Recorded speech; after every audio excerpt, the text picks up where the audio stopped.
आज हम लोग सर्कुलर मोशन पढ़ने वाले हैं और इस शॉर्ट्स में मैं 2 मिनट में ये सर्कुलर मोशन का चैप्टर कंप्लीट करवा दूंगी।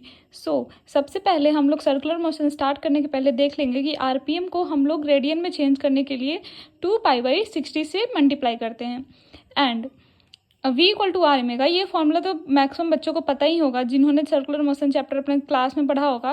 तो v जो होता है लीनियर स्पीड होता है, ओमेगा जो होता है एंगुलर वेलोसिटी होता है। इसमें जो होता है सेंटर की तरफ जो होता है सेंट्रीपिटल एक्सेलरेशन होता है एंड टेंजेंट की तरफ टेंजेंशियल एक्सेलरेशन होता है। इसका फॉर्मूला टेंजेंशियल का जो फॉर्मूला होता है d/dt होता है। क्वेश्चन में अगर टेंजेंशियल एक्सेलरेशन दिया होगा, मतलब जो पार्टिकल सेंटर की तरफ नहीं जा रहा है, टेंजेंट की तरफ जा रहा है, उसको निकालने के लिए हम लोग dv/dt फॉर्मूला को यूज़ करेंगे।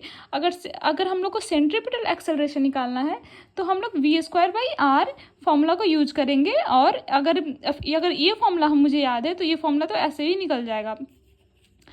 और जब टाइम पीरियड का फॉर्मूला 2π/ओमेगा होता है, उस फॉर्मूले से मतलब सेंट्रीपिटल एक्सेलरेशन में टाइम पीरियड का फॉर्मूला अगर हम पुट करेंगे तो ये फॉर्मूला आ जाएगा। और अगर क्वेश्चन में दिया रहे इन रेवोल्यूशन, कोई भी क्वेश्चन में अगर सर्कुलर मोशन में कोई भी क्वेश्चन में इन रेवोल्यूशन दिया रहे तो उसमें हम लोग टाइम पीरियड में n से डिवाइड कर देंगे। एंड देन मेन पॉइंट यही हुआ है सर्कुलर मोशन का कि फोर्स, अगर सेंट्रीपिटल फोर्स निकालना है तो मास अगर सेंट्रीपिटल एक्सेलरेशन से सिर्फ उसको इनटू करना है, जिसका फॉर्मूला ये होता है बस। अब यहाँ पे होता है टेंशन का फॉर्मूला। टेंशन का फॉर्मूला जो होता है सेंटर की तरफ mv²/r होता है। बच्चे ये सब याद कर लेना। और यहाँ पे मेन चीज़ है कि मतलब अगर एक पार्टिकल एक स्ट्रिंग में एक घूम रहा है, एक सर्कुलर मोशन कर रहा है, तो यहाँ पे देखो नीचे में इसका वेलोसिटी √5gl होता है, ऊपर में √gl होता है। और टेंशन जो होता है ऊपर मिनिमम होता है और नीचे मैक्सिमम होता है। और एक फॉर्मूला ये होता है टेंशन का Tmax - Tmin = 6 mc। ओके, अब यहाँ पे जो होता है, जो इसमें बोल रहा है कि लोएस्ट पॉइंट पर मतलब स्ट्रिंग जो टूटने का सबसे ज़्यादा डर कहाँ होता है।